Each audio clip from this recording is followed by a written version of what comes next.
साथियों नमस्कार। आप देख रहे हैं लक्षकार सर हिंदी वाले हिंदी शिक्षण चैनल। मैं हूं श्रवण कुमार लक्षकार। आज अपन देखते हैं समासोक्ति अलंकार।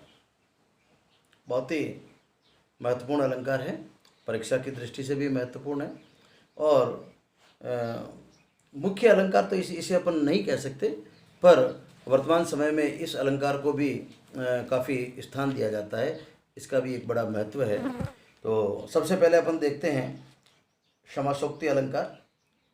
तो समासोक्ति अलंकार की परिभाषा अपन देखें तो प्रस्तुत अर्थ के साथ कोई भी पद्य होता है तो पद्य का एक अर्थ होता है। आपने देखा होगा, एक उसका सरलार्थ होता है और दूसरा भावार्थ होता है।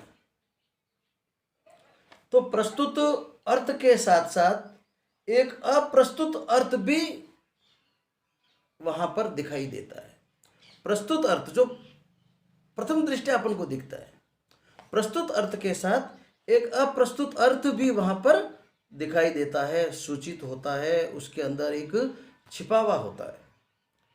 अर्थात जहां कार्य लिंग या विशेषण की समानता के कारण, लिंग या विशेषण की समानता के कारण प्रस्तुत कथन के साथ, प्रस्तुत कथन जिसके बारे में कथन कहा जा रहा है, प्रस्तुत कथन के साथ एक अप्रस्तुत व्यवहार भी साथ साथ करता है। यानी अप्रस्तुत व्यवहार का समारोपण होता है। यानी प्रस्तुत कथन का अप्रस्तुत व्यवहार का समारोपण होता है, वहां पर समासोक्ति अलंकार होता है। यानी पद्य में जहां पर एक अर्थ दिखाई देता है, एक प्रस्तुत अर्थ है, पर एक अप्रस्तुत अर्थ, उसके बहाने कोई एक चीज और कही जाती है, एक समानता होती है किसी न किसी के साथ, बिल्कुल समानता बताई जाती है। अप्रस्तुत, तो ये अप्रस्तुत जो होता है लिंग के कारण हो सकता है, विशेषता के कारण हो सकता है। तो लिंग और विशेषण की समानता के कारण ये चीज होती है। तो यहाँ पर अपन कह सकते हैं समासोक्ति अलंकार है। एक बहुत अच्छा उदाहरण अपन उदाहरण के माध्यम से देखते हैं।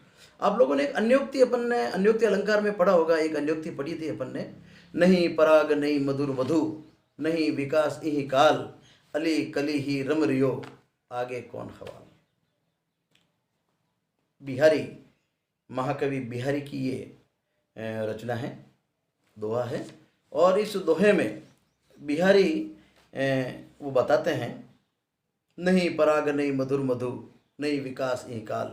न तो इस कली का अभी तक कोई विकास हुआ है, न इस कली में मिठास है, न इस कली में पराग है, न इस कली में प्रेम है। नहीं पराग नहीं मधुर मधु, नहीं विकास इहि काल, अली कली ही रम रियो। हे अली, हे भंवरे, तू फिर इस कली से क्यों रम रहा है? और अभी से इस कली के साथ तो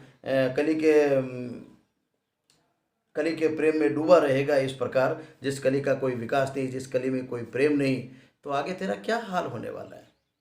तो एक सामान्य सा अर्थ था। और इसको एक अन्योक्ति के रूप में अपन ने देखा था, अन्योक्ति के रूप में अपन भी इसको समझा था। ये अन्योक्ति का भी एक अच्छा उदाहरण है।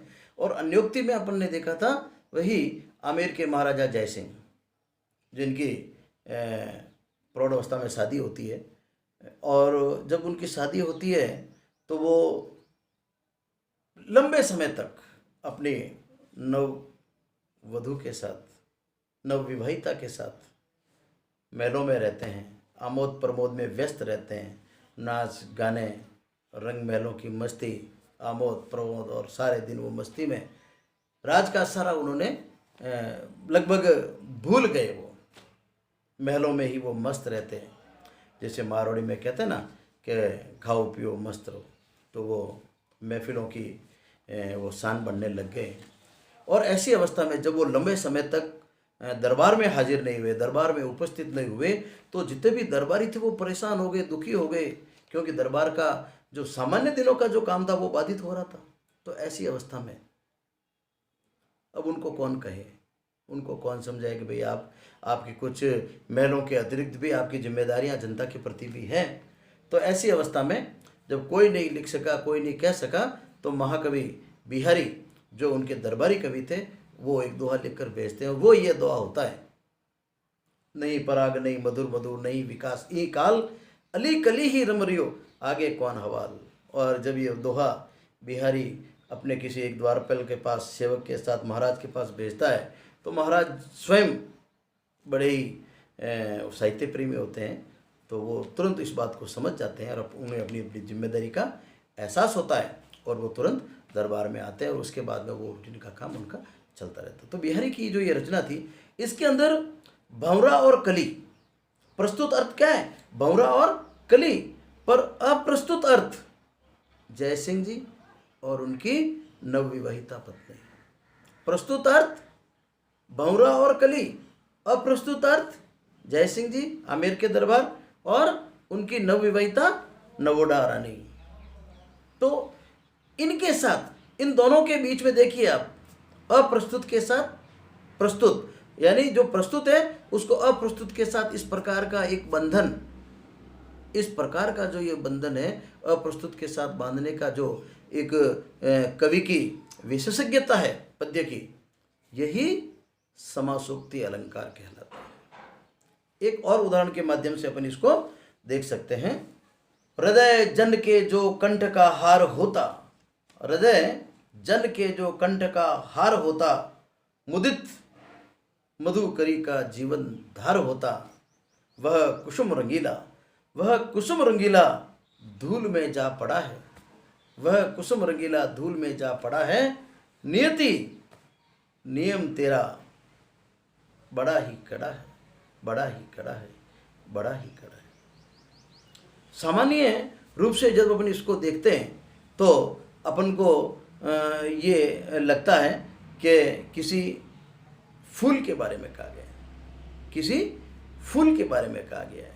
हृदय जन के जो कंठ का हार होता है, यदि फूल नीचे गिरा हुआ है और उसको कह रहे हैं, कभी कहता है कि हे फूल तू वहाँ गिरा हुआ है, तुझे तो किसी के फूलों का हार होना चाहिए था, तेरी नीति में मतलब देखो कि आज क्या लिखा, बाकी तू तो किसी के फूलों का हार होता, कि महाराज की किसी की वरमाला का कहीं पर हार होता।